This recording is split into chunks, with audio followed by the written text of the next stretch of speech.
Hi guys, नमस्कार। मैं Kesar Singh Radhe Radhe institute में आपका बहुत बहुत स्वागत करता हूं। प्यारे स्टूडेंटों, आज हम बात करेंगे एनसीईआरटी बुक के चैप्टर नंबर 4, जिसका नाम है गतिमान आवेश और चुंबकत्व, जिसके सर्वप्रथम हम करेंगे इंट्रोडक्शन और फिर उसका करेंगे ओरस्टेड का प्रयोग। तो सर्वप्रथम हम करते हैं प्रस्तावना। देखो क्या है। तो देखो, ओरस्टेड नामक वैज्ञानिक ने प्रयोगों द्वारा बताया कि जब किसी चालक तार में धारा प्रवाहित की जाती है तो चालक तार के चारों ओर चुंबकीय क्षेत्र उत्पन्न हो जाता है, जिसे विद्युत धारा का चुंबकीय प्रभाव कहते हैं। कहने का मतलब ये है, ये कोई वायर है यहाँ से यहाँ तक और इसमें करंट प्रवाहित की जाए तो इसके जो चारों तरफ है ना, ये इधर साइड और इधर साइड नीचे, यानी चारों तरफ विद्युत क्षेत्र उत्पन्न हो जाता है, जिसे क्या कहते हैं, विद्युत धारा का चुंबकीय प्रभाव कहते हैं। ठीक है, यह होगी इसकी प्रस्तावना। अब इसके बाद में देखो, ओरस्टेड ने एक प्रयोग किया जो किस प्रकार किया। देखो, सर्वप्रथम तब सभी जानते हैं कि हमारे पास 4 डायरेक्शन होती हैं। पहला वेस्ट, ईस्ट, नॉर्थ, साउथ, उत्तर, पश्चिम, पूर्व और दक्षिण, ये 4 डायरेक्शन हो गई। ठीक है, इसके बाद में देखो इसने क्या किया कि एक तो बैटरी लगा दी, यहाँ पर लगा दिया कुंजी और यहाँ पर धारा नियंत्रक। ठीक है, और ये कोई वायर ले लिया, यहाँ से ए बी कोई वायर ले लिया और देखो दक्षिण से उत्तर की तरफ एक सुई रख दी नीचे। अब इस सर्किट में धारा प्रवाहित करते हैं तो इस सुई पर क्या फर्क पड़ता है, अर्थात ये सुई किस डायरेक्शन में मूव करती है, उसका हम करेंगे यहाँ पर अध्ययन, जो नीचे किस प्रकार है। देखो जैसे ही कुंजी को हम यहाँ पर ऑन करते हैं तो इसे सुई में विक्षेप यहाँ पर प्राप्त हो जाता है। ठीक है, तो ये किस प्रकार होगा, इसकी हम थ्योरी पढ़ते हैं। देखो एक बार, ओरस्टेड प्रयोग में एक चालक तार ए बी, सर्वप्रथम एक चालक तार ए बी लिया था हमने। देखो यहाँ पर मैं समझा देता हूँ, ए बी चालक तार है को बैटरी भी लगाई थी, कुंजी के व धारा नियंत्रक से संयोजित कर देते हैं। ठीक है, जो ऊपर हमने डायग्राम में समझ लिया है। इसके बाद में देखो, चालक तार ए बी की दिशा दक्षिण से उत्तर की ओर होती है, साउथ से नॉर्थ की ओर होती है, एवं चालक तार ए बी के समांतर चुंबकीय सुई को रखा जाता है। यानी कि जो चालक तार है ना, उसके समांतर हम एक चुंबकीय सुई रख रहे हैं ऊपर डायग्राम में। ठीक है, जिसका एक सिरा साउथ व दूसरा सिरा नॉर्थ की दिशा में है। ठीक है, एक सिरा तो दक्षिण की ओर है और दूसरा सिरा किस प्रकार है, नॉर्थ की ओर, उत्तर की तरफ है। ठीक है भाई, आगे देखो, जब परिपथ में कुंजी को ऑन किया जाता है, ऑन नहीं किया जाता है, सर्वप्रथम नहीं करेंगे तो क्या विक्षेप, कोई विक्षेप नहीं आएगा, और करेंगे तो क्या उसकी सुई मूव करेगी या नहीं करेगी, उसकी बात करेंगे। देखो, जब परिपथ में कुंजी को ऑन नहीं किया जाता है तो चुंबकीय सुई में कोई विक्षेप, यानी कि चुंबकीय सुई जैसी थी वैसा की वैसी ही रहेगी, कोई विक्षेप प्राप्त नहीं होगा। ठीक है, जैसे ही परिपथ में कुंजी को ऑन करते हैं तो धारा के मान में वृद्धि होती है, अर्थात धारा का मान बढ़ जाता है, जिससे चुंबकीय सुई में विक्षेप आता है। वो किस प्रकार आएगा। देखो, धारा का मान बढ़ाने पर चुंबकीय सुई में विक्षेप का मान भी बढ़ता है एवं धारा का मान कम करने पर विक्षेप के मान में भी कमी होती है। इसका कहने का मतलब ये है कि जैसे जैसे हम धारा बढ़ाएंगे तो चुंबकीय क्षेत्र बढ़ेगा, और चुंबकीय क्षेत्र बढ़ेगा ना तो चुंबकीय सुई में विक्षेप ज़्यादा आएगा, और जैसे जैसे धारा का मान कम करेंगे वैसे वैसे चुंबकीय क्षेत्र का मान कम होगा, जिससे सुई में विक्षेप कम आएगा। इस पॉइंट का ये मतलब है। ठीक है, अगला पॉइंट देखो, यदि परिपथ में धारा नियत रखकर चुंबकीय सुई की स्थिति को परिवर्तित किया जाए तो चुंबकीय सुई में विक्षेप भी परिवर्तित होता है। इसका कहने का मतलब ये है, देखो जैसे ही करंट के मान को यहाँ पर नियत रखेंगे तो हम चालक तार ए बी के समीप लाने पर विक्षेप में इंक्रीज यानी वृद्धि होती है, एवं दूर ले जाने पर विक्षेप के मान में कमी होती है। इसका मतलब ये है कि जो विद्युत क्षेत्र है ना यहाँ पर, इसलिए पास लेंगे ना तो क्या होगा, विक्षेप में सुई में वृद्धि होगी, और जब दूर ले जाएंगे तो कमी होगी। ये क्यों हो रहा है, चुंबकीय क्षेत्र की वजह से। ठीक है, अगला पॉइंट देखो, यदि परिपथ में धारा की दिशा परिवर्तित की जाए तो चुंबकीय सुई के विक्षेप की स्थिति में भी पहले की स्थिति के विपरीत हो जाती है।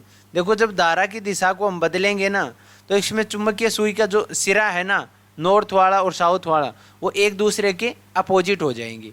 ठीक है, अभी इस पॉइंट से क्या निष्कर्ष निकलता है, देखो पहला पॉइंट, चुंबकीय क्षेत्र का मान धारा पर निर्भर करता है। पहला पॉइंट क्या कह रहा है कि जो मैग्नेटिक फील्ड है ना, वो उसका किस पर वैल्यू यानी कि निर्भर किस पर करता है, धारा पर करता है। इसका मान यानी जैसे जैसे हम धारा का मान बढ़ाएंगे तो चुंबकीय क्षेत्र का मान भी इंक्रीज होगा। ठीक है, जैसे जैसे हम करंट का मान कम करेंगे तो चुंबकीय क्षेत्र का मान भी कम होगा। ठीक है, पहले पॉइंट का मतलब ये है। सेकंड पॉइंट देखो, धारा के मान में वृद्धि करने पर चुंबकीय क्षेत्र के मान में वृद्धि होती है। ये पॉइंट हमने इसी में इंक्लूड कर दिया। देखो तीसरा, चुंबकीय क्षेत्र का मान वस्तु या चुंबकीय सुई की स्थिति पर निर्भर करता है। यानी कि चुंबकीय क्षेत्र का मान जो चुंबकीय सुई है ना, उसकी स्थिति पर निर्भर करता है। क्योंकि जैसे जैसे हम पास लेके आ रहे थे तो चुंबकीय सुई का जो वैल्यू थी वो बढ़ रही थी, इन विक्षेप बढ़ रहा था, और जैसे जैसे दूर लेके जा रहे थे वैसे वैसे चुंबकीय सुई की विक्षेप का मान कमी हो रही थी। ठीक है, तो वो पॉइंट है ये। इसके बाद में देखो, इसमें देखो, यदि चालक तार में विद्युत धारा एस से एन की ओर हो, साउथ से नॉर्थ की ओर हो प्रवाहित की जाए तो चुंबकीय सुई का एन सिरा भौगोलिक पश्चिम में विक्षेपित होता है। अब इसका देखो, इस पॉइंट का कहने का मतलब ये है, जो हमने डायग्राम सेकंड समझा था ना, कि जब कुंजी को ऑन करते हैं तो सुई है ना, जो भौगोलिक है ना, भौगोलिक का मतलब जो हमारे पास ऊपर हमने 4 दिशा पढ़ी थी ना, तो उसके अनुसार यह सुई इस प्रकार होती है, यह सुई इस प्रकार हो जाती है। अर्थात जो नॉर्थ वाला सिरा होता है ना, वो पश्चिम दिशा में हो जाता है, पश्चिम दिशा में हो जाता है। इस पॉइंट का कहने का मतलब ये है, इस फोर्थ पॉइंट का मतलब ये है। ठीक है, यहाँ तक समझ में आया? ओके।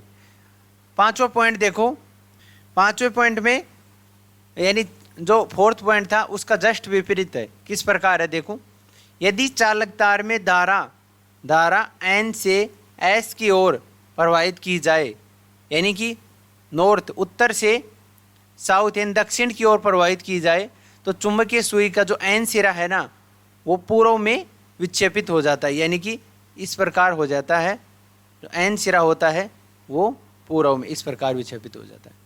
ठीक है, यहाँ तक समझ में आया? ओके। अब पॉइंट नंबर 6 क्या होगा देखो, चालक तार के ऊपर तथा नीचे चुंबकीय क्षेत्र का मान एक दूसरे के विपरीत होता है। इस पॉइंट का कहने का मतलब ये है, जो चालक तार होता है ना, उस पर जो चुंबकीय क्षेत्र मैग्नेटिक फील्ड होगा, तो जैसे धारा बहेगी ना, उसी प्रकार जिसके अंगूठे की दिशा में होगा मैग्नेटिक फील्ड। ठीक है, तो जब धारा इस साइड में इस प्रकार बहेगी तो मैग्नेटिक फील्ड बाहर की साइड होगा। ठीक है, और जब अपोजिट बहेगी तो मैग्नेटिक फील्ड अंदर की साइड होगा। कहने का मतलब ये है कि जो चालक तार के ऊपर व नीचे जो मैग्नेटिक फील्ड होगा ना, वो एक दूसरे के विपरीत होगा। ठीक है, ये हो गई यहाँ तक 6 पॉइंट।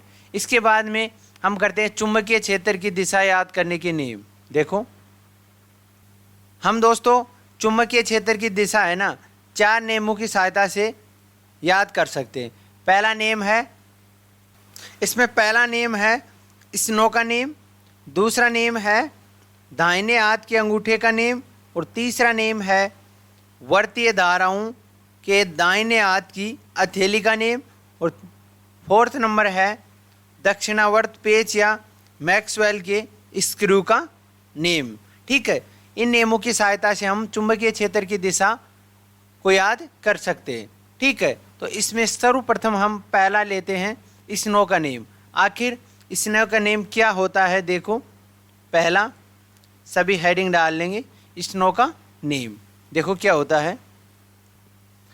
यदि किसी चालक तार में विद्युत धारा एस से साउथ से नॉर्थ की ओर प्रवाहित की जाए तो चुंबकीय सुई का एन सिरा पश्चिम दिशा में विक्षेपित हो जाता है। यही स्नो का नियम है। देखो इस नाम से ही प्रतीत हो रहा है कि जैसे ऐसे यानी जब धारा साउथ से नॉर्थ की ओर होगी तो विक्षेपित किस में हो जाएगा, पश्चिम में। ठीक है, इसलिए इसे स्नो का नेम दे दिया नाम। ठीक है, नाम से ही प्रतीत हो रहा है स्नो। साउथ से नॉर्थ की ओर जब धारा प्रवाहित होगी तो चुंबकीय सुई का जो एन सिरा है वो पश्चिम दिशा में विक्षेपित हो जाएगा। ठीक है भाई, यहाँ तक समझ में आया? यस, ओके भाई। दूसरा देखो, दाहिने हाथ के अंगूठे का नियम, यानी इससे किस प्रकार चुंबकीय क्षेत्र याद करते हैं। देखो इस नियम के अनुसार किसी धारावाही चालक तार को दाहिने हाथ से इस प्रकार पकड़ा जाए कि अंगूठा धारा की दिशा को निरूपित करे और मुड़ी हुई अंगुलियां चुंबकीय क्षेत्र को निरूपित करे। यही दाहिने हाथ के अंगूठे का नियम है। देखो मैं इस प्रकार समझाता हूँ आपको। जैसे ये कोई पेन है, ठीक है, तो ये तो जैसे धारा इधर से इधर बह रही है, नीचे से ऊपर की ओर। ठीक है, तो दाहिना हाथ लेंगे सर्वप्रथम, तो आपका दायां हाथ इधर वाला होगा, क्योंकि मैं वीडियो में जस्ट उल्टा आ रहा हूँ। ठीक है भाई, तो दाहिना हाथ ले लिया यहाँ पर ऐसे इस प्रकार, तो ये अंगूठा तो धारा की डायरेक्शन को बताता है, और जो मुड़ी हुई अंगुलियां हैं ना वो किसको बताती हैं, चुंबकीय क्षेत्र की दिशा को बताती है। इस प्रकार जैसे देखो डायग्राम में समझा रखा है, नीचे देखो ये कोई वायर है, देखो ये कोई वायर है, और इसको इस प्रकार पकड़ते हैं कि ये तो धारा की दिशा हो गई ऊपर, नीचे से ऊपर की ओर। ठीक है, और इस प्रकार होगी ना, ये होगी मैग्नेटिक फील्ड, बी वेक्टर की डायरेक्शन। ठीक है, तो इस प्रकार दाहिने हाथ से हम मैग्नेटिक फील्ड बता सकते हैं इन सीधे चालक तार के कारण। ठीक है भाई, ओके। इसके बाद तीसरा करते हैं, वर्तीय धाराओं के लिए दाहिने हाथ की हथेली का नियम। यह किस प्रकार होगा, देखो इसको समझेंगे। देखो इस नियम के अनुसार यदि वर्ताकार कुंडली में धारा प्रवाहित हो रही है तो दाहिने हाथ को वर्ताकार कुंडली पर इस प्रकार रखा जाता है कि मुड़ी हुई अंगुलियां धारा की दिशा को निरूपित करती हैं, और जो अंगूठा है वो चुंबकीय क्षेत्र की दिशा को निरूपित करता है। देखो मैं आपको एक डायग्राम से तो नीचे समझ लेंगे हम, मैं एक थोड़ा प्रैक्टिकल बताता हूँ आपको। जैसे ये मेरे पास टिफ़िन का ढक्कन है, तो ये हमें एक वर्ताकार कुंडली मान सकते हैं। ठीक है, तो इसमें धारा की दिशा की ओर तो हमें अंगुलियां रखनी है, तो यानी कि दाहिने हाथ को इस प्रकार रखना है जैसे इसमें डायरेक्शन इस प्रकार चल रही है, इस प्रकार एंटी क्लॉकवाइज। ठीक है, एंटी क्लॉकवाइज चल रही है, तो हम अंगुलियों को इस प्रकार रखेंगे कि जो अंगुलियां है ना वो तो धारा की दिशा को, और जो अंगूठा है वो मैग्नेटिक फील्ड को दर्शाता है। जैसे इस प्रकार रखेंगे तो बाहर की साइड क्या होगा, मैग्नेटिक फील्ड, और यदि क्लॉकवाइज होगी, करंट की डायरेक्शन क्लॉकवाइज होगी, तो जैसे इस प्रकार रखेंगे और जो अंगूठा होगा वो नीचे की साइड होगा, तो चुंबकीय क्षेत्र यानी तल के नीचे की ओर होगा। ठीक है, तो इस प्रकार भी हम मैग्नेटिक फील्ड याद कर सकते हैं। ठीक है भाई, देखो किस प्रकार, देखो इसको इस डायग्राम से समझ सकते हैं हम। जैसे यहाँ पर कोई वर्ताकार कुंडली इस प्रकार है, देखो ये हमारे पास दे रखी है वर्ताकार कुंडली। ठीक है, तो इसमें जो ये है ना धारा की दिशा एंटी क्लॉकवाइज, ये धारा की दिशा है, तो अंगुलियों को इस प्रकार रखेंगे, इस प्रकार अंगुलियों को रखेंगे, तो ये तो धारा की दिशा में गया, और मैग्नेटिक फील्ड होगा अंगूठे की दिशा में, तो ये होगा बाहर की साइड। ठीक है, इस प्रकार ये बाहर की साइड होगा। ठीक है, और इसी प्रकार क्लॉकवाइज बहेगी ना धारा, तो तल के नीचे की ओर आ जाएगा। ठीक है, तो जैसे जैसे धारा बहेगी वैसे वैसे हमें चुंबकीय क्षेत्र प्राप्त हो जाएगा। दैट इज क्लियर, ओके, यहाँ तक समझ में आ चुका है। इसके बाद में फोर्थ क्या है नियम, देखो दक्षिणावर्त पेच या मैक्सवेल के स्क्रू का नियम। यह किस प्रकार है, देखो इस नियम के अनुसार किसी धारावाही चालक तार पर स्क्रू या पेच को इस प्रकार से रखा जाए कि स्क्रू धारा की दिशा में आगे बढ़े एवं स्क्रू को घुमाने की दिशा में चुंबकीय क्षेत्र की दिशा होती है। यही मैक्सवेल का स्क्रू का नेम है। देखो ये किस प्रकार है, देखो इस डायग्राम से समझ में आएगा।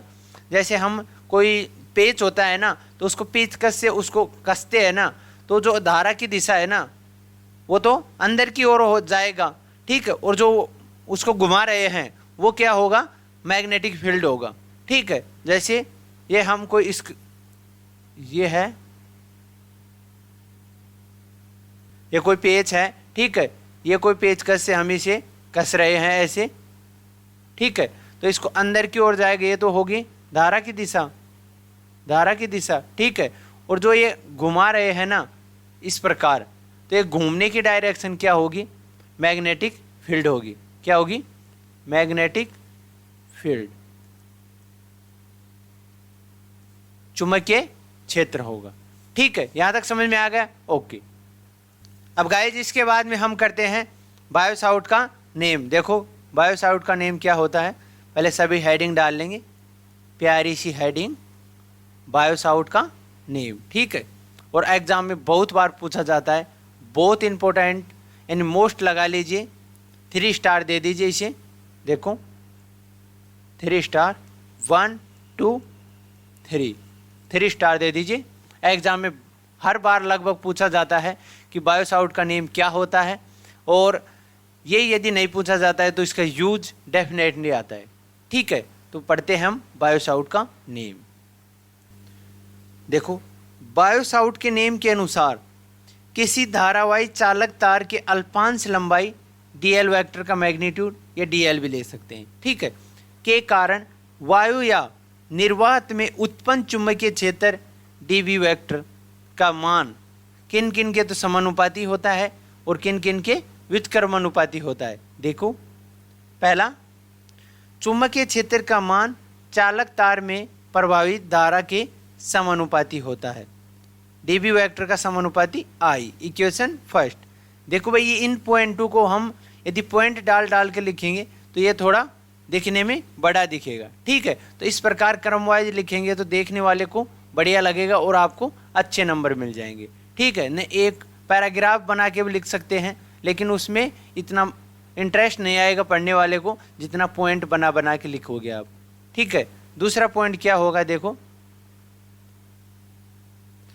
चुंबकीय क्षेत्र का मान चालक तार की अल्पांश लंबाई पर dl के समानुपाती होता है, या तो dl ले सकते हैं या dl वेक्टर का मैग्नीट्यूड, सेम ही बात है, ठीक है। तो dv वेक्टर की वैल्यू dl वेक्टर के मैग्नीट्यूड के बराबर होती है, इक्वेशन 2 ले लिया। इसे डायग्राम से समझ सकते हैं, देखो ये हमारे पास एक चालक तार है, इसमें धारा y से x की तरफ बह रही है, ये x मान लिया, ये y xy तार मान लिया, ठीक है। तो इसमें करंट मान लिया I। अब यहाँ पर एक अल्पांश ले लेते हैं dl वेक्टर, अल्पांश ले लिया dl वेक्टर। इसके बाद में देखो पॉइंट O से बिंदु P पर हमें याद करना है मैग्नेटिक फील्ड, और ये कितनी दूरी है यहाँ से O से P पॉइंट तक की r दूरी है। यहाँ से बनाया गया कोण क्या है, थीटा है, ठीक है। तो देखो तीसरा पॉइंट क्या होगा इसमें,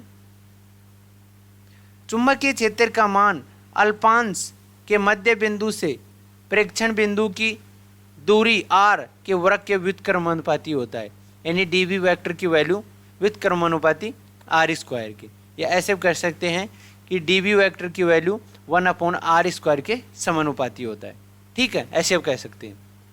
3 पॉइंट हो गए।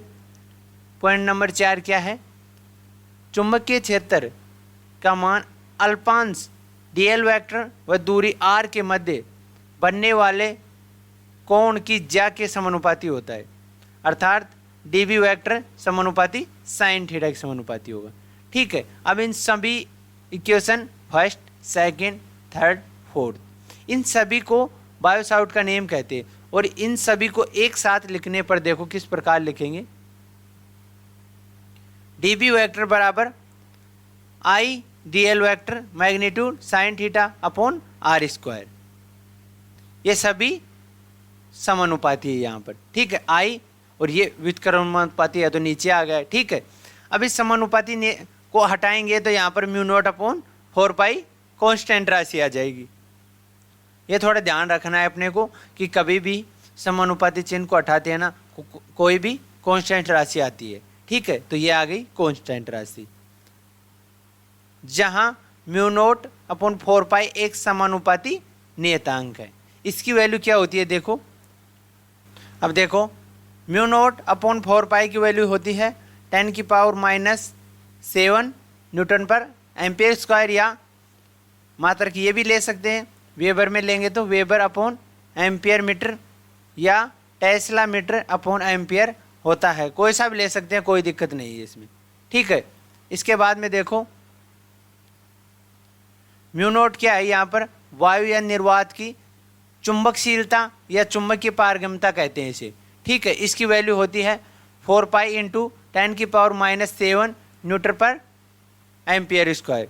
ठीक है भाई, इसके बाद में जो बायो सावर्ट का नेम है इसे हम सदिश रूप में लिखेंगे तो क्या होगा देखो, dB वेक्टर बराबर म्यू नोट अपॉन 4 पाई, ये तो कांस्टेंट आ गया, करंट समानुपाती था, dl भी समानुपाती था, और जब भी साइन थीटा भी समानुपाती था, और r स्क्वायर व्युत्क्रमानुपाती था। इसके बाद में इसके डायरेक्शन ले लेंगे तो r कैप में ले लेंगे। ठीक है, इक्वेशन 6 मान लेंगे। अब यहाँ पर r कैप क्या है, इकाई सदिश है जिसकी दिशा चुंबकीय क्षेत्र के अनुदिश होती है। यानी चुंबकीय क्षेत्र जिस डायरेक्शन में होगा ना उसी डायरेक्शन में इसकी दिशा होगी मैग्नेटिक फील्ड की। ठीक है भाई, हो गई यहाँ तक। इसके बाद में देखो समीकरण 6 से इन दोनों को एक साथ लिखने पर ये क्यों लिख रहे हैं, क्योंकि यहाँ पर सदिश गुणनफल के रूप में इसे लिख सकते हैं हम, क्योंकि हम जानते हैं देखो A क्रॉस B क्रॉस बराबर क्या होता है, A का मैग्नीट्यूड B का मैग्नीट्यूड साइन थीटा और n कैप इसकी डायरेक्शन। तो ये हमारे पास क्या है, ये तो A वेक्टर, ये B वेक्टर, साइन थीटा और डायरेक्शन। तो इसको हम A vector cross B vector के रूप में लिख सकते हैं। इस राशि को A vector cross B vector के रूप में लिख सकते हैं। देखो नीचे लिखने पर dB वेक्टर बराबर mu naught upon 4 pi I upon R square A vector cross B vector, इसके रूप में लिख दिया, अर्थात वेक्टर फॉर्म में लिख दिया हमने। इक्वेशन दे दिया 7। हम जानते हैं इकाई सदिश के एक सूत्र होता है, जैसे A वेक्टर बराबर A वेक्टर का मैग्नीट्यूड और A वेक्टर की कैप, यह होता है। इसी प्रकार R वेक्टर बराबर क्या होगा, R कैप की वैल्यू लिखेंगे तो R वेक्टर अपॉन R का मैग्नीट्यूड। ठीक है, यानी इसको और थोड़ा सिंप्लीफाई करने के लिए ये कर रहे हैं हम। इक्वेशन 7 में भी वैल्यू रखेंगे तो इसको थोड़ा सोल्व करेंगे यहाँ पर, तो देखो ये तो यहाँ पर क्यूब हो जाएगा और ये यहाँ पर R वेक्टर हो जाएगा, अर्थात ये बायो सावर्ट के सदिश नेम को रिप्रेजेंट कर रहा है। इसको 5 स्टार दे दीजिए डायरेक्ट, या तो यहाँ से कोई क्वेश्चन पूछ सकता है न्यूमेरिकल, या फिर बायो सावर्ट का नेम पूछ सकता है, या इसकी सहायता से कोई भी धारावाहिक कुंडली है इसमें चुंबकीय क्षेत्र निकालेंगे तो ये ज़रूर काम आएगा। तो ये अपने याद होना चाहिए। ठीक है भाई, इसके बाद देखो इसकी 2 स्पेशल कंडीशन लेंगे। जो स्पेशल कंडीशन किस प्रकार हैं देखो, इसमें देखो पहले यदि बिंदु P थीटा बराबर 0 डिग्री या 180 हो तो, यानी कि जब साइन थीटा की वैल्यू 0 डिग्री व 180 डिग्री हो तो क्या होगा देखो, यानी कि साइन 180 डिग्री बराबर 0 होता है और साइन 0 डिग्री बराबर भी 0 होता है। तो इन दोनों की वैल्यू यहाँ पर फाइंड आउट करेंगे। यहाँ पर इसकी वैल्यू 0 होगी तो टोटल टर्म में क्या हो जाएगी, 0 हो जाएगी। तो मैग्नेटिक फील्ड की वैल्यू क्या आ जाएगी, यहाँ पर 0 हो जाएगी। सेकंड कंडीशन ले सकते हैं, यदि बिंदु P थीटा बराबर 90 अर्थात लंबवत स्थित हो, जैसे ये कोई तार है और इसके लंबवत ले रहे हैं, तो उसकी कंडीशन में क्या मैग्नेटिक फील्ड निकलेगा या नहीं निकलेगा। देखो इक्वेशन 5 से साइन थीटा की वैल्यू रख देंगे 90 डिग्री, तो साइन 90 डिग्री बराबर होता है 1, तो यहाँ पर 1 वैल्यू पुट करेंगे तो ये dB वेक्टर यानी magnetic field mu naught upon 4 pi I D l upon are square प्राप्त हो जाएगा। यहाँ तक समझ में आया? ओके, तो इसको देखो। अब इसमें थ्योरी देखो कि चुंबकीय क्षेत्र की दिशा किस प्रकार होगी।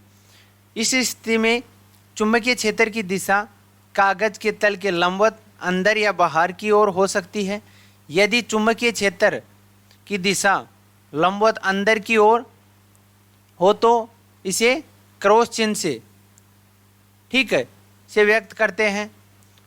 एवं चुंबकीय क्षेत्र की दिशा लंबवत बाहर की ओर हो तो इसे डॉट से व्यक्त करते हैं। ये इसके ध्यान रखना है। यदि चुंबकीय क्षेत्र की दिशा अंदर होगी ना तो उसे लिखेंगे जैसे, ये तो चुंबकीय क्षेत्र की दिशा अंदर को डिनोट करता है, और यदि बाहर होगी तो ये डॉट बाहर की दिशा को डिनोट करता है। ये थोड़ा ध्यान रखना है, जो चुंबकीय क्षेत्र की दिशा को याद करने में बहुत बहुत सहायक है, ठीक है।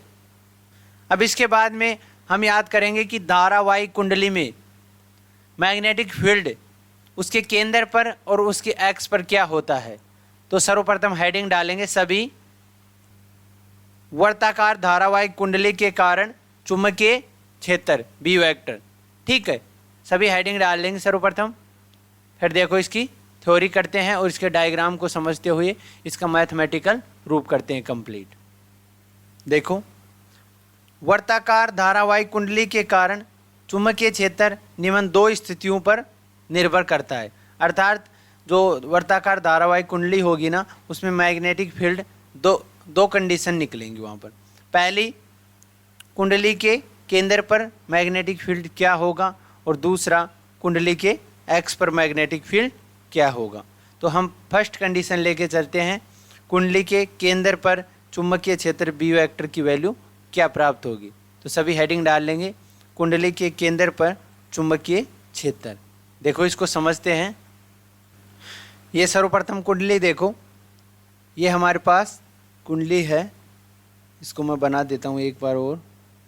ये हमारे पास कुंडली है, इसमें धारा एंटी क्लॉकवाइज बह रही है, ठीक है। कुंडली की जो त्रिज्या है वो है आर, ये सेंटर पॉइंट है, केंद्र बिंदु, ठीक है। अब इसके यहाँ कोई अल्पांश ले लिया डी एल, ठीक है, जिसकी डायरेक्शन होगी इस प्रकार, और यहाँ से थीटा की वैल्यू होगी 90 डिग्री। डी एल वेक्टर और आर की वैल्यू ये दोनों एक दूसरे के लंबवत होंगे, ठीक है। तो थीटा की वैल्यू क्या हो जाएगी 90 डिग्री।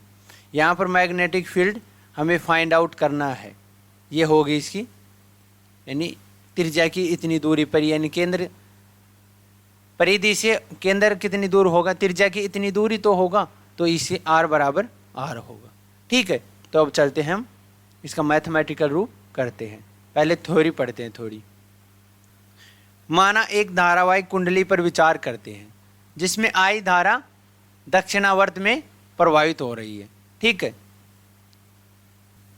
इस वर्ताकार कुंडली के केंद्र पर मैग्नेटिक फील्ड का मान याद करना है हमें, ठीक है।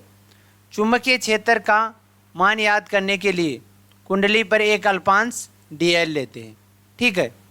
अल्पांश से आर दूरी पर स्थित केंद्र बिंदु ओ पर चुंबकीय क्षेत्र का मान डी बी है। अतः बायो साउट के नियम से इसे कैलकुलेट करेंगे। तो हम जानते हैं बायो साउट का नियम क्या होता है, डी बी बराबर mu naught upon 4 pi I D L sine theta upon are square. तो हम जानते हैं, देखो आर वेक्टर व डी एल वेक्टर एक दूसरे के परपेंडिकुलर हैं, तो थीटा बराबर क्या होगा 90 डिग्री। और इसमें कितनी दूरी पर निकाल रहे हैं मैग्नेटिक फील्ड, केंद्र पर, तो इसकी त्रिज्या के बराबर आर की दूरी होगी, ठीक है। ये कंप्लीट मान इसमें डीबी वेक्टर में रखने पर देखो क्या आएगा बाउस आउट के नियम में। तो भाई इसमें रखेंगे, देखो थीटा बराबर 90 रख दिया, ठीक है। और यहाँ पर आर बराबर कैपिटल आर रखने पर यह आर रख दिया कैपिटल आर, ठीक है। इक्वेशन 1 हो जाएगा। अतः संपूर्ण वर्ताकार धारावाही कुंडली के केंद्र पर परिणामी चुंबकीय क्षेत्र बी हो तो, देखो इक्वेशन 1 तो अल्पांश के कारण निकल गया मैग्नेटिक फील्ड। हमें निकालना है कंप्लीट के कारण, तो बी का कर देंगे इंटीग्रेशन। समीकरण 1 की वैल्यू यहाँ पर रखने पर, समीकरण 1 की वैल्यू पुट करने पर, देखो रखने पर mu naught upon 4 pi I D l upon are square. अब यहाँ पर कांस्टेंट राशि को तो बाहर निकाल लेंगे, आई और आर स्क्वायर को, डी एल का इंटीग्रेशन करेंगे तो हम जानते हैं कि कुंडली वर्ताकार है, तो कंप्लीट डी एल की वैल्यू क्या आ जाएगी 2 पाई आर, जो वर्त कुंडली की परिधि को दर्शाता है 2 पाई आर। अब देखो इसको थोड़ा कैलकुलेट करेंगे तो 2 से 2 बार कट गया, पाई से पाई कैंसिल आउट, आर से आर कैंसिल आउट, तो यहाँ पर क्या प्राप्त होगा म्यू नोट आई अपॉन 2r, और बी क्या लेंगे केंद्र पर, बी की वैल्यू केंद्र पर लेंगे, तो मैग्नेटिक फील्ड केंद्र पर निकल के आ गया म्यू नोट आई अपॉन 2r, जो कि कुंडली के केंद्र पर चुंबकीय क्षेत्र के सूत्र को दर्शाता है। अब यदि फेरों की संख्या 1 हो तब तो ये फॉर्मूला काम दे देगा, लेकिन फेरों की संख्या ज़्यादा हो तो फिर उस हिसाब से फॉर्मूला कैलकुलेट करेंगे। यदि कुंडली में फेरों की संख्या n हो, फेरों की संख्या n हो तो इसे n से मल्टीप्लाई कर देंगे, जिससे कंप्लीट फेरों के लिए मैग्नेटिक फील्ड निकल के आ जाएगा। ठीक है, तो ये लिख देंगे केंद्र पर magnetic field mu naught N I upon 2r, equation 3 आ गई है। ठीक है, अब इसके थोड़े इसके बारे में लिखेंगे। देखो समीकरण 3 से स्पष्ट है कि वर्ताकार धारावाहिक कुंडली के केंद्र पर उत्पन्न चुंबकीय क्षेत्र का मान त्रिज्या के व्युत्क्रमानुपाती होता है। देखो ये त्रिज्या के व्युत्क्रमानुपाती है, इसलिए इसका ग्राफ डिनोट करेंगे तो किस प्रकार प्राप्त होगा। देखो ये मैग्नेटिक, देखो ये हमारे पास y एक्सिस, ये हमारे पास x एक्सिस, इधर ले लिया त्रिज्या और इधर ले लिया मैग्नेटिक फील्ड। अब जैसे जैसे मैग्नेटिक फील्ड की वैल्यू बढ़ेगी तो त्रिज्या की वैल्यू घटेगी, और जैसे जैसे मैग्नेटिक फील्ड की वैल्यू कम होगी वैसे वैसे त्रिज्या की वैल्यू बढ़ेगी। जैसे यहाँ पर मैग्नेटिक फील्ड की वैल्यू जैसे 1 है, ठीक है, तो त्रिज्या की वैल्यू 1 है। ठीक है, जैसे इसकी वैल्यू यहाँ पर बढ़ रही है तो त्रिज्या की वैल्यू यहाँ पर घट रही है। ठीक है, इसका मतलब ये है। और यदि मैग्नेटिक फील्ड 1/r यानी त्रिज्या के डायरेक्ट प्रोपोर्शनल ले लें तो फिर सीधी रेखा प्राप्त हो जाएगी। ठीक है, ये प्रोपोर्शनल हो गया। ये 2 डायग्राम हमने समझ लिए। तो प्यारे स्टूडेंटों, हमने यहाँ तक धारावाहिक कुंडली के केंद्र पर मैग्नेटिक फील्ड निकाल चुके हैं। ठीक है, अब हम निकालेंगे इसके एक्स पर मैग्नेटिक फील्ड क्या होगा। तो सर्वप्रथम सभी हेडिंग डालेंगे, वर्ताकार धारावाहिक कुंडली के एक्स पर मैग्नेटिक फील्ड या चुंबकीय क्षेत्र। ये देखो हमारे पास ये कुंडली है, ठीक है, इसमें करंट इधर से प्रवेश कर रहा है, इधर से निकल रहा है। ठीक है, और ये कोई आर त्रिज्या कुंडली है, तो ये कोई अल्पांश ले लिया यहाँ पर ए डी एल, और इधर भी कोई अल्पांश ले लिया, और बिंदु, और इसे बिंदु आर दूरी पर बिंदु पी पर मिला देते हैं। ठीक है, इन अल्पांश के कारण सर्वप्रथम मैग्नेटिक फील्ड फाइंड आउट करेंगे। ठीक है, फिर इस केंद्र बिंदु से कंप्लीट धारावाहिक कुंडली के कारण कर लेंगे। ठीक है, अब यहाँ देखो इसकी बिंदु P है। अब इसके बाद यहाँ से दूरी कितनी है, x दूरी पर स्थित है। यहाँ से बना हुआ कोण अल्फा है और यहाँ से बना हुआ कोण अल्फा है। ठीक है, अब इसके बाद में देखो इसके घटक लेंगे तो इधर आ जाएंगे d B sine theta alpha, और इसके कारण घटक आ जाएंगे d B sine theta alpha, और इसके कारण d B cos theta alpha, और इस नीचे वाले के कारण d B cos theta alpha. तो ये परिणाम में तो समान है लेकिन डायरेक्शन में विपरीत हैं, तो एक दूसरे को कर देंगे कैंसिल आउट। ठीक है, यहाँ पर देखो ये कोण है अल्फा और टोटल है 90 डिग्री, तो 90 में अल्फा यही तो बचेगा यहाँ पर, देखो यहाँ पर। ठीक है, इसी प्रकार ये 90 माइनस अल्फा बच जाएगा। यहाँ तक हो गया। अब इसकी देखो एक बार थ्योरी पढ़ते हैं। मानचित्र अनुसार आर त्रिज्या की एक वर्ताकार धारावाहिक कुंडली पर विचार करते हैं जिसमें आई धारा वामावर्त एंटी क्लॉकवाइज प्रभावित हो रही है। जैसे एंटी क्लॉकवाइज, क्लॉकवाइज क्या होती है देखो, जैसे घड़ी की सुई की डायरेक्शन में लेंगे तो क्लॉकवाइज और विपरीत डायरेक्शन में लेंगे तो एंटी क्लॉकवाइज होगी। ठीक है, अब नीचे देखो,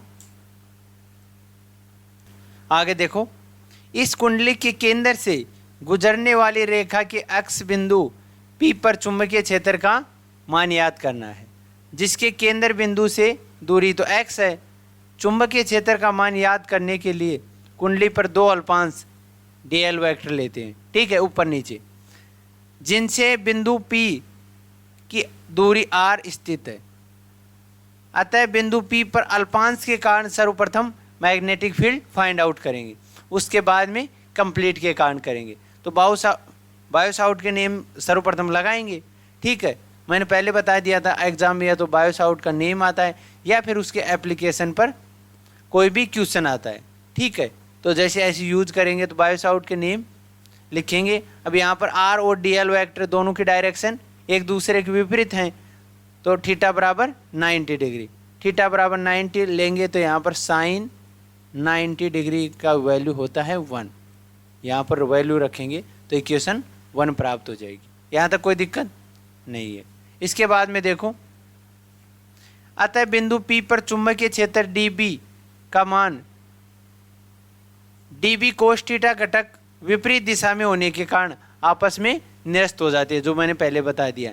और जो dB साइन थीटा घटक है ना, जिसका मैग्नीट्यूड तो सेम है लेकिन एक डायरेक्शन में, जिसके कारण ये जुड़ जाएंगे।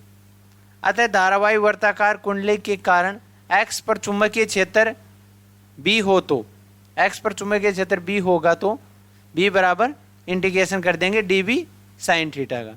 ठीक है, इक्वेशन 1 से यहाँ dB की वैल्यू पुट कर देंगे। वैल्यू पुट करने पर यहाँ पर देखो, यहाँ पर इतनी वैल्यू रख दिया। ठीक है, अब इसको सोल्व करेंगे तो देखो, ये तो कांस्टेंट बार आ जाएगा। dl वर्ताकार कुंडली की परिधि क्या है 2πr, तो इसकी वैल्यू रख देंगे यहाँ पर। लेकिन साइन अल्फा की वैल्यू हम चित्र से फाइंड आउट करेंगे। किस प्रकार करेंगे? लाल बटे कक्का के सूत्र से। ठीक है, तो ये लंब की वैल्यू तो हो जाएगी r और कर्ण की वैल्यू प्राप्त हो जाएगी r² प्लस x², ये प्लस आ जाएगा यहाँ पर। ठीक है, r की वैल्यू, तो r² की वैल्यू लेंगे तो ये रूट यहाँ पर हट जाएगा।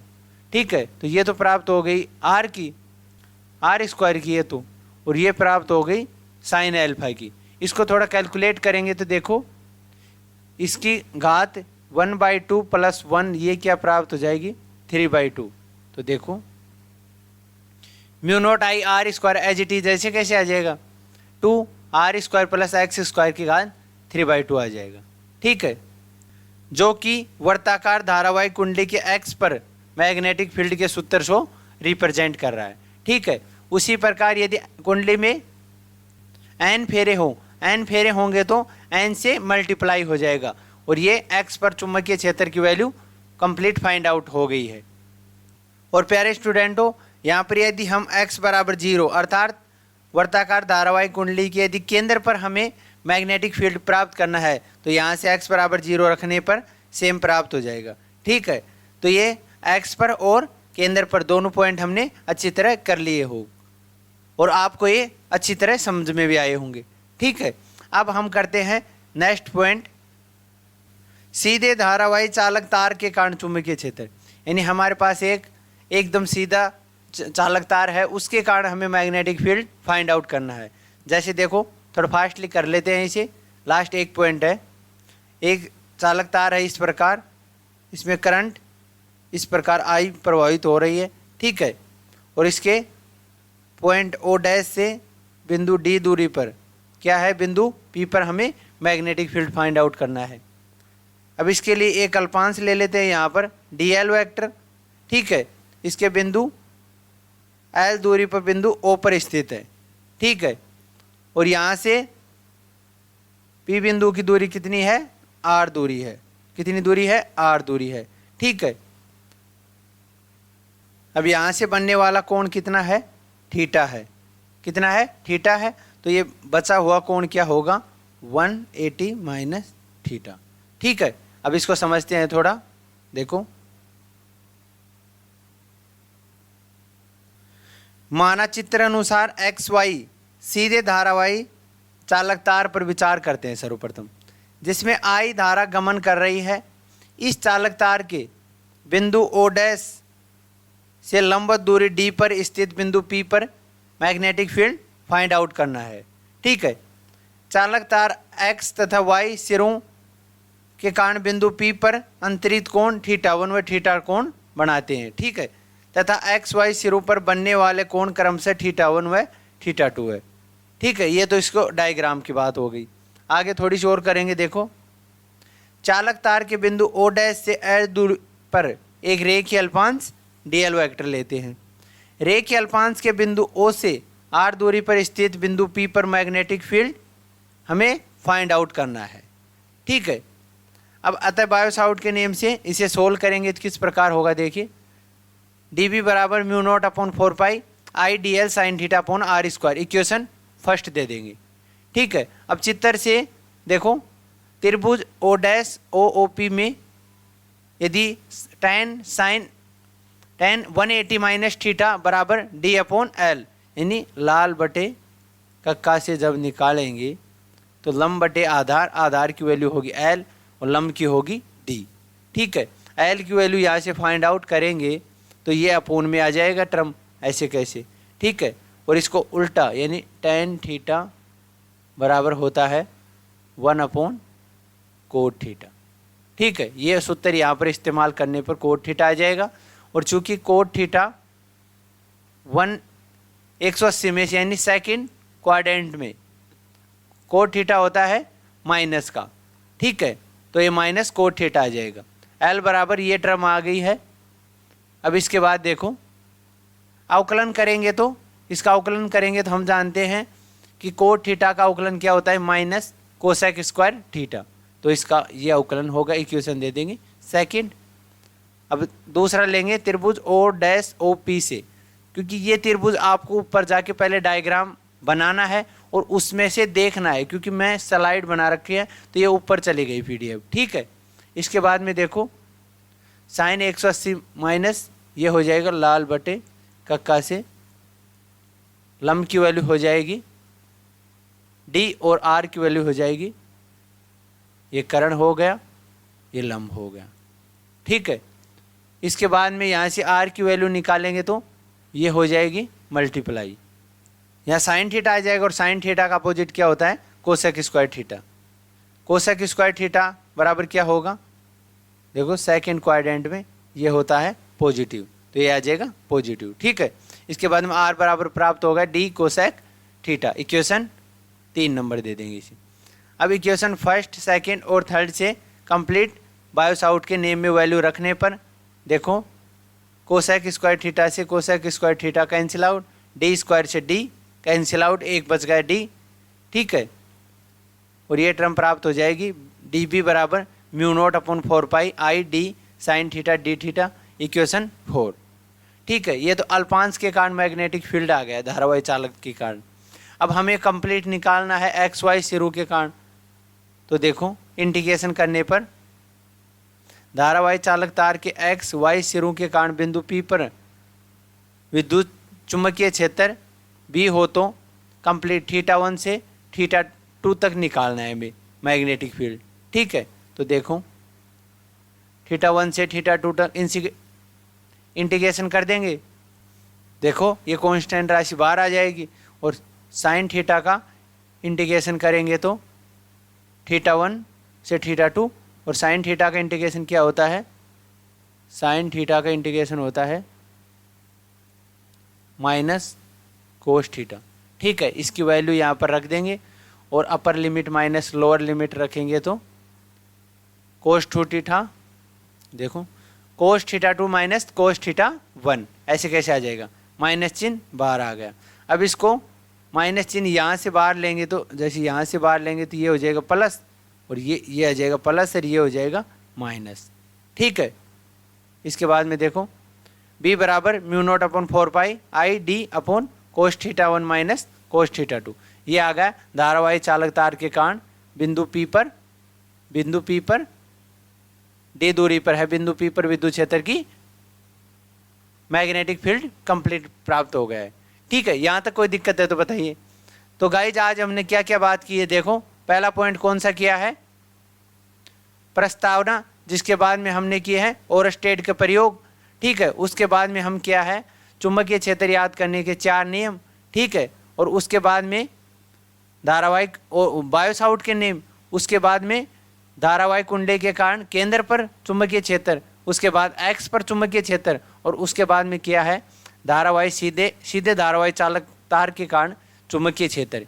ये हमने कम से कम 6 से 7 पॉइंट किए हैं। तो आई होप आप सभी पॉइंटों को अच्छी तरह समझे होंगे।